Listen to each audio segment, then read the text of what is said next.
Good morning everyone and welcome to this month's HUBsights webinar. My name is Karen Arthur and I work in the marketing team here at HUB24. Today we're joined by Franco Callanan, who is the co-founder and brand director at Emerger. Franco has worked with companies such as Rabobank, Citibank and Westpac, along with various wealth advisories, financial planners and accountants to build their brand. So without further ado, I'd like to hand over to Franco. Hi there guys, thanks for dialing in. I've got 20 minutes of your time, so I basically just wanted to go through a step-by-step of how you guys can develop customer value propositions, belief structures, brand promise and brand purpose and that kind of stuff within your businesses to drive sales, growth, alignment, recruitment, etc. So without further ado, I'll just get straight into it. I've only got 20 minutes and I've got 20 slides. So first of all, in all the research with HUB24, with Paragem, with a bunch of other clients, the landscape, I'll give you a quick background on the landscape of what it looks like at the moment. So you guys have to work hard to articulate and connect the value you create for clients. It's the same as any other service industry, like the advertising game that we're in or the brand game, it's fee for service. So having clients actually understand the value and proudly selling it to them is really critical. The opportunity with you guys is that brand building is done really badly in your industry across the board. I've got three key terms for it, which is essentially pale, male, and stale. So that across the board is a great space because you can be distinctive, and I'll get into why that's important in a second. But everyone in your business sells on trust, sells on sound advice, sells on results. Everyone talks about a personalised approach. Reaching goals with your services. So there's nothing that is just domestic blindness. Nothing really stands out. Visually, as far as visualizing strategy, everyone's using blue, white, grey, red, combined with generic stock imagery. So I guarantee across all your websites, there's, the bought stock imagery, the office with the handshake, the sky, with the horizon of futures, grey. Nobody sees that because it's not distinctive. So people just zip straight past it and realise there's nothing unique about it. So when you create or refine your business positioning, the things to ask yourself is when you're looking at business, or I call business and brand the same thing. So is it distinctive? Can you live up to the promises that you're making? Is it authentic? Does it actually resonate from the heart? Can you tell stories about it? So when you sit down with clients or with new staff or with old staff, do the stories flow about, your business, what you've done, the benefits that you've actually given clients and staff internally? Does it motivate you? Does it make you leap out of bed? And is it relevant? So if it's not relevant and valued by your client, it's just like being a bad mate where you talk about yourself all the time. So how is it relevant? What does it mean for them? Hence the customer value proposition, not the brand value proposition. And then the last one, will it work hard for your business? So with your positioning, with your value propositions, how hard will what you write work for the business? Will it stand out? So everyone talks about being, different. So you don't have to be different, as you all know in your businesses. You just have to be better and distinctive. So unless you grab attention, whatever you're saying will go in the bin. So it will just blend in with everyone else. So, if you get a client in front of you and, what you say is not distinctive and not going to get recognised straight away and recall you over others with what you're saying or how you're connecting, it's going to be generic and there's no difference from you. So when they talk about fees and you talk about what you do, there'll be questions. So you don't have to be different, you just have to be distinctive. This match head example is perfect. How do you stick your head up, get people to recognise it? What do you do? So there's clear space in your industry for how to do this, whether it's visually, whether it's, with your words, whether it's about emotional connection with clients and goals, whether it's personal or about feelings, which we don't talk about in the financial industry, God forbid. But how you actually do this is about grabbing attention, being relevant and driving an outcome.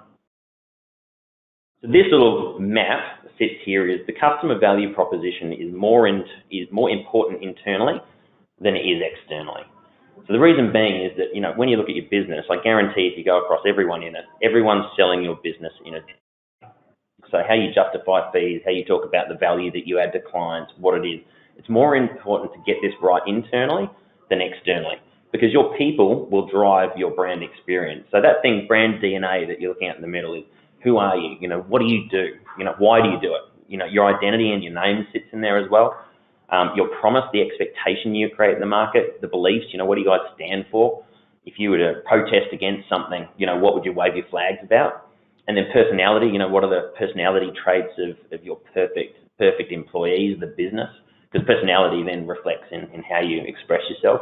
Mottos, like the All Blacks with, pass the ball, sweep the sheds, what are the mottos within the business? And then your customer value propositions are your key sales messages within that. They all form part of your DNA. And if you don't get that right, the behaviours in the business, the services that you provide, the communications that are a reflection of it, and then the environment, your offices and where your clients are, they are all just reflections of the DNA. And the stronger the DNA is, the better it reflects through there and the higher performance of the business. And the easier it is for people to understand what it is you do, why they should use you. I hope that makes sense. It's like a really brief overview. So there's 4 steps to go through, essentially. So what I want you guys to look at this is going, what should you do with your teams around, and this is essentially a roadmap for an off-site for a day. So the reason why it's off-site, you should be doing this with your teams and off-site, is so that you're not distracted by all the phone calls through from your clients asking what's going on. Get out of your offices, get out of the buildings and go off-site and do these things. So number one, like the first step in this is to discover value. You can't create the value in a business, what you do, your customer value propositions, you discover it. You've already been doing it. They're not brand new businesses. You've been doing this for a long time. So sit with your team, tell personal stories of when the business made a difference that you can deeply remember. Some of these will be with clients where I remember we were sitting with Ford Scott down in Hobart a couple of weeks ago, and we were doing this process with them where it's like, what have you done? And they were speaking about a woman that didn't have a huge amount of money, but she had a very specific goal. She had a very specific goal around what she needed for her kid and what she needed for herself in order to get in a space where she felt comfortable. It was short term and they could help her. And the difference it made, she hit that goal, they helped her hit that goal, and then she then cascaded onto being, a very different kind of client, but she had a specific goal. And that made them, the feelings that came around that, from pride, from relief from her, around being teary about what they got. Discover those stories, put names to them, make sure that they're really personal, and get everyone to tell them. Then think about them as far as staff, where you gave someone a break, where they made it up to where you went, where they reached their full potential, that kind of thing. And think about those stories, make them detailed and specific. Get as many as you can out of them, and then look at them. So once you've got them all out, look at them. What are the common elements in the story? What was the benefit that you guys had? What was the value that you put together? These stories will get you thinking and get in the right frame of mind where you focus on yourselves and what you do, and then externally after that. The brand DNA stuff is all about you. It's not about what clients want from you. It's just about what do you actually do and how well do you do it. The second thing is, we talk about customer value proposition, but how can you do that until you look really, really hard at the customer? So how do you define your customer value proposition without defining who is your perfect client? Not necessarily who makes you the most money, but who is the perfect client. You'll usually find they have the same value set or the same belief set as your people or as you. They'll have the same personality traits. It's more who do you love working with, because when your people love working with your clients, that's when you create the most value. That's when you get clients for life. That's when their mindset's not about their age or where they live. It's around what do they think? Do they think the same way as you? So, what are their hopes and dreams? What are the ways they think? What do they love? What do they hate? Where are they going in life? How will your teams focus everything that you do on delivering the expectations that you provide? So we'll talk about promise in a second, but everything that you do around what value can I add? What do they actually need from us? Not do they want, what do they want from us? Because needs versus wants, it's you guys as advisors, you guys say about what they need, not necessarily what they're asking for, and that's the measure of a great advisor. So can you draw a picture of your perfect customer and focus the entire business on that? And I suppose when you do, you find a whole bunch of clients that, that will drop off, and that's great because, the tail takes up too much time. So looking at this, once you refocus on the perfect customers, like focusing on the perfect employees, same thing. Some will naturally drop off, Darwin's theory, and you will then focus on the best ones that drive your business forward. So who are your perfect clients? This is a business called EcoCycle. Will.i.am, the singer and inventor now, has a business called EcoCycle. And this is essentially around, he talks about citizens of change.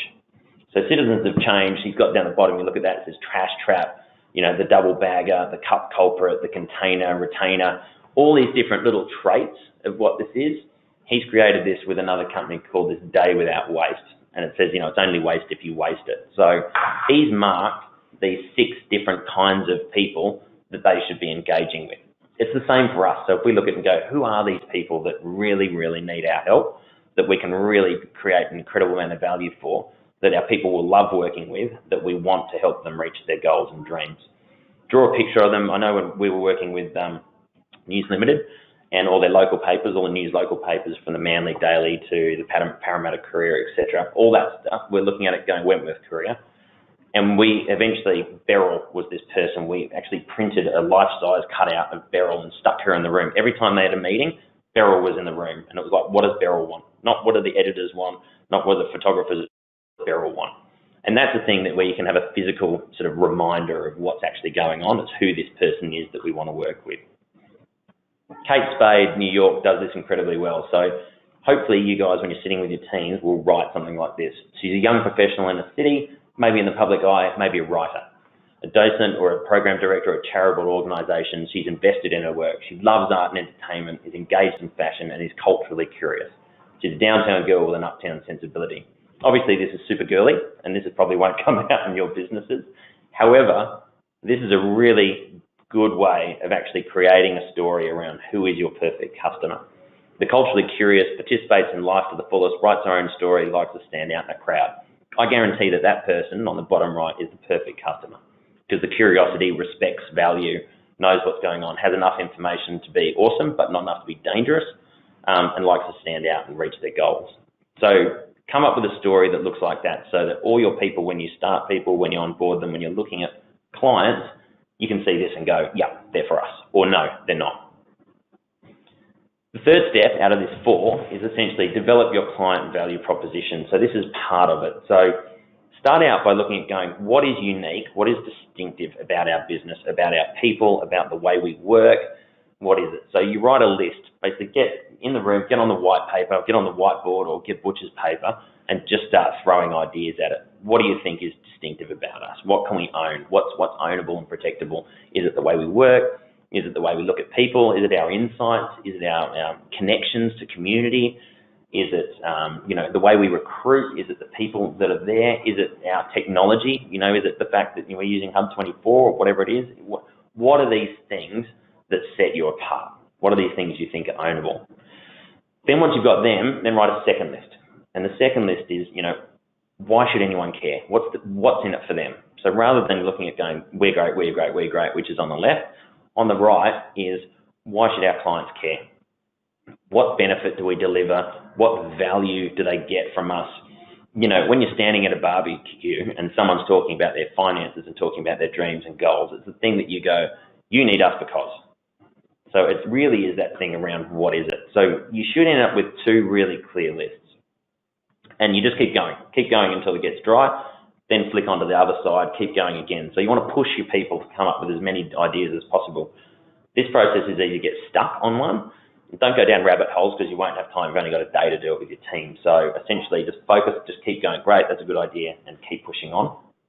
And then once you've got those 2 lists, then look at going, you'll find common things on both. What's common on the left and common on the right, and smash them together. So out of this, you want to sit with your teams and come out with 5 core messages that combine what is distinctive about us, what's unique, and then why, what's that benefit? Why should they desire our services? What is it? And those 5 key messages are things that then you weave through your website, you weave through your sales messages, you weave through your presentations. They become the backbone of your marketing around everything. This is when you know that what you're doing is on brand because you've defined it with your team. These CVPs, these core messages, your sales messages, your elevator pitch, whatever you call this forms a foundation for everything that you do. You look back on it with new team and go, are you using this? This is how are you selling us at a barbecue. So this list is really, really critical for how you actually kick things off. 4th one is promise. So, God, there's so many ways of explaining this. So, every business is a promise delivery machine. So from, the director of first impressions or, your front desk person through to you as the director or the founder, what is it that you're setting as an expectation and then relentlessly delivering on? It's that thing that, if you put it out in the market, it should make you slightly nervous. It's your claim to, what are you going to be famous for? So what do you want to be famous for? You look at brands like Avis, which is in a second, and they are famous for, we try harder. So there's nothing different about their business, nothing different about their cars, about their pricing structure, where they live in an airport. Their price is exactly the same as everyone else. Their branding is slightly distinctive because they're red, unlike the competitors, or their main competitor, Thrifty, except their people. So they own a behavioural model where their people try harder. It's the same as Mitre 10, Mighty Helpful. So you look at that around going, set that expectation. If you set Mighty Helpful as your expectation, you better be bloody sure that your people are helpful, or otherwise it's all over. So what is that thing, what is that promise that you want to put out in the market? What are you going to be famous for? Sometimes it's a tagline and sometimes it's not. So the NFL in America their promise is, to connect people socially and emotionally like no other. It's not about sport. It's not about that. It's about a social and emotional connection. So that's an internal marker for them. Coke has, the most optimistic business in the world. You have to, because you're selling, Black Death to kids, essentially, or Black Panadol, either or. So looking at that around going, what is that expectation you're going to create internally and then deliver on externally? So Morgan Stanley, I love this example because back in the 80s, they came out with this client promise, this expectation, which is one client at a time. They say emotional times require sound, unemotional financial advice. Morgan Stanley, one client at a time. So when everyone was booming and going mental and saying, we're the biggest, we're the best, like real estate agents going, we're number one, which is disgraceful, they went, our clients are number one client at a time. Everyone felt special. They've got that comfort factor. And I guarantee every one of your businesses promises that at one point or another, is that for us, you will be the only client in the world in that moment and will make you feel like the most important person in our lives. And that's when people become loyal for life. So that is a great promise. NAB, you guys look at that. Everyone, obviously, every advisor, every bank, everyone wants to be more than just money. They want to be about life, about work-life balance. They want to be that sort of stuff. But NAB was the first to come out and actually own that. Talk to us about what's important to you. They've spent billions on this campaign. We don't have that sort of cash, but we can learn from them. Go, life's about more than money. Talk to us about what's important. Again, personalised service, what that looks like. Westpac Chopper was something that they couldn't get rid of, that the whole of Australia said, so you should, you bastards, you should be helping us. So Westpac turned that into a positive because they couldn't get rid of it, around proudly supporting Australia. So they used it as their ad campaign around, no matter what you think of them, they're giving back all the time and they're there when you need them. So it's a great brand alignment and a great promise. HSBC, you guys would travel a lot. You would see this in every airport that you go through like I do. And essentially, HSBC is selling the way they look at the world. So you might have in your key messaging, in your customer value proposition around, we see things differently. I guess you can guess whose tagline that is. But you look around that and go, leather, deity, dinner. It's no matter what your view is, no matter how you look at it, it's we see things different, and the values that people have, we recognise that. So that is a great example of vision and the way you actually look at stuff and talk as to how that can work. These are the two I just discussed earlier. If it's not about your technology, it's not about your methodologies, and it's not about your approach, then is it about your people? Are your people better than everyone else's? Do what you believe in, is that driven through your people and how they service customers? Does everyone in your business know all your clients' stuff? If they call through and you're not there, or your 2IC isn't there, can they speak to the front desk and they'll go, hi, such and such. Yes, of course, we know that challenge that you're under. Absolutely, I'll get someone to look at that. Actually, I'll find that now myself, etc. You can have a distinctive brand proposition built on the back of your people and how they behave and what they look like. That's just as easy as saying our approach, like Morgan Stanley, going one client at a time, around going mighty helpful people, better educated, whatever it is. YouTube, their brand promise is different. You look at that and say YouTube owns one word, and that's like the holy grail of branding or marketing, is one word travels faster than two. Google owns search, YouTube owns video. So as their brand promise, the whole business is aligned to go give everyone a voice and show them the world. As the second biggest search engine in the world, it's all about that. So it's about search, but everyone can get on YouTube and post something, if it's clean, and then look at it. So that around give everyone a voice and show them the world. Is your customer, is your brand promise, is your business promise around, show everyone what's possible and deliver on that for them. You've got to think about these things around, it can be a longer statement that you actually want to put together, and you can shorten it into a tagline and stuff if you want. So the categories to explore, so you stick these up and make sure that you go through them. So around going, is it our beliefs that are distinctive? The way we believe people should be treated, the way we believe people should have, should be ready for retirement. Is it the beliefs around, what you actually want ownable to you around your people, around service? Your personality, is that it? So look at Virgin. Virgin has that fun, do things differently, tongue-in-cheek, that sort of stuff, like the Richard Branson model. Is that you? If you've got, a super high-grade A-type personality, are you going to be the face of it, or do you make the business the face of it in the way you look at it? Humour is never used in financial services, or never used well, so it could be that. Is it more fun? Rather than people going, wealth advisory, this is terrifying. I'm going to get sold some insurance and then slapped with some huge fees. I'm going to get told that I'm nowhere near where I should be. This is terrifying and very depressing. Do you flip that, and is yours more around fun and goals? I spoke to a wealth advisor and he said, what is the things that you want? And I said, he who dies with the most toys wins, so I want my Harley. And he said, well, let's get that this year then.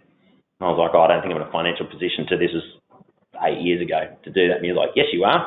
Bang, bang, bang, this will give you more happiness, more things. This will actually drive the rest of your goals and help you save because you've got this thing out of the way. I don't know whether it was great financial advice, but I got it and it made me feel awesome.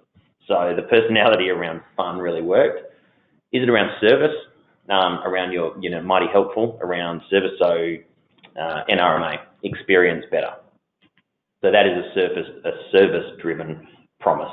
Emotional drivers, is it personal? Is it about something? Is it around positivity, around optimism for the future? Can you make people feel like you've got this, you've got this, you've got their backs? Is it about mindset, like HSBC? Is it around how you understand your clients better? Like expand that through to your stories around how, by deep diving into them, by understanding not just what they tell you, but going under what are the needs behind it, or what are the personal drivers behind those goals? Is that something you can own? And then methodologies, approach thinking, do you have the 27 steps or the 5 ways to blah? Can you break that down to a number like the 7 habits? Numbers work really well.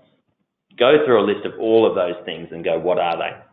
When you put them back against the unique brand propositions, your CVP, you'll then start seeing commonalities between your stories that you had, between then your customer value propositions and then your promise. You'll start seeing them all come together. So you should have, after you've spent this day away with your team, you'll have all your stories outlined so people can, and you'll define your top 3, top 4, top 5. Simplicity is everything in this process. So you really, really want to chunk down into make them clear and make them simple. So I call them the barbecue stories. So when, Jenny comes in and she's, first thing, she's training to become a financial advisor in your business, and she's standing in a barbecue with all her mates, and they go, where do you work? She goes, I work for Saxon and Bridge. And it's like, oh, great. It's like, oh, we did this amazing thing once where we blah, blah, blah. You want those stories just to rattle out so that they're telling them, so that people connect. So that's initially how you sell. Impact list, those 5 key messages, your customer value propositions. You want to look at that and go, great, what do they look like? Where do they live? Your target market's defined and focused on. You've got a picture there sitting in your office of who that is. And your brand promise, your tagline or expectation is cemented. You'll have physical reminders in your office.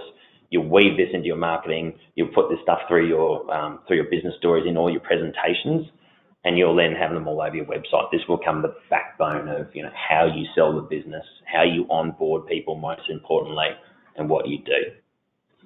So I hope that's like 20 minutes of brand power in a minute. I've overdone my time anyway. But is there any questions around that? I'll throw back to Karen around questions. Thank you. So we have had a couple of questions come through. This one is, looks like you mentioned fee for service, so having clients understand value and then selling that value to them. How many businesses are proud to outline their fee structure? Is that a question for me? Yeah, great.